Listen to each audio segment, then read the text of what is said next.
రవితేజ తన ప్రతిష్టాత్మక 75వ చిత్రంలో నటిస్తున్నారు. ఈ సినిమాకు మాస్ జాతర అనే టైటిల్ పెట్టారు. మనదే ఇదంతా అనేది ట్యాగ్లైన్.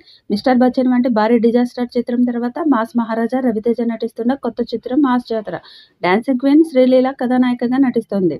భాను భోగవరపు దర్శకత్వం వహిస్తున్నాడు. ఇక తాజాగా రవితేజ పుట్టినరోజు సందర్భంగా గ్లిమ్స్ విడుదల చేశారు. ఈ గ్లిమ్స్ వీడియోలో పోలీస్ పాత్రలో రవితేజ అదరగొట్టాడు. Mass police look, elevation, action episodes highlight గా నిలిచాయి. ఇక టీజర్ కి బీమ్స్ ఇచ్చిన బ్యాక్గ్రౌండ్ మ్యూజిక్ కూడా సూపర్ గా ఉంది. ఈ చిత్రాన్ని మాస్ ఎంటర్టైనర్ గా తీస్తున్నారు. ఇక ఈ టీజర్ కి సూపర్ రెస్పాన్స్ వస్తుంది. దాంతో అంచనాలు కూడా భారీగా పెరిగే అవకాశం ఉంది.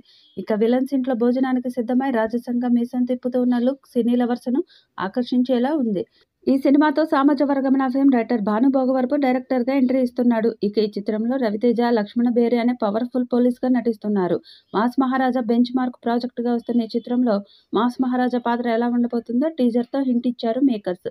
ఈ మూవీని శ్రీకర స్టూడియోస్ సమర్పణలో సితారా ఎంటర్టైన్మెంట్స్, ఫార్చ్యూన్ 4 సినిమాస్ పతాకాలపై సూర్యదేవర నాగవంశీ, సాయి సౌజన్య తెరకెక్కిస్తున్నారు. ఈ చిత్రానికి బలగం ఫేమ్ భీమ్స్ సిసిరోలియో ఈ సినిమాకు సంగీతం అందిస్తున్నాడు. గతేడాది మిస్టర్ బచ్చన్ తో పలకరించిన రవితేజకు భంగపాటు ఎదురైంది. దీంతో ఎలాగైనా సక్సెస్ కొట్టాలని భాను భోగవరపు దర్శకత్వంలో తెరకెక్కుతున్న సినిమాను మాస్ జాతర అనే టైటిల్తో వస్తున్నాడు. తెలంగాణ నేపథ్యంలో సాగే కథాంశంతో ఈ సినిమా తెరకెక్కనున్నట్లు సమాచారం.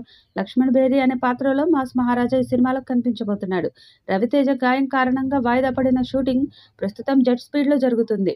అరకులో షెడ్యూల్ స్టార్ట్ చేసి కూడా ఫినిష్ చేశారు. తాజాగా ఈ సినిమా లేటెస్ట్ షెడ్యూల్ని హైదరాబాద్లో స్టార్ట్ చేశాడు దర్శకుడు భాను భోగవరపు. ఇప్పటి వరకు జరిగిన ఈ సినిమా షూటింగ్ దాదాపు 80% వరకు కంప్లీట్ అయింది. నేడు రవితేజ పుట్టినరోజు కావడంతో మాస్ జాతర టీజర్ రిలీజ్ చేశారు మేకర్స్.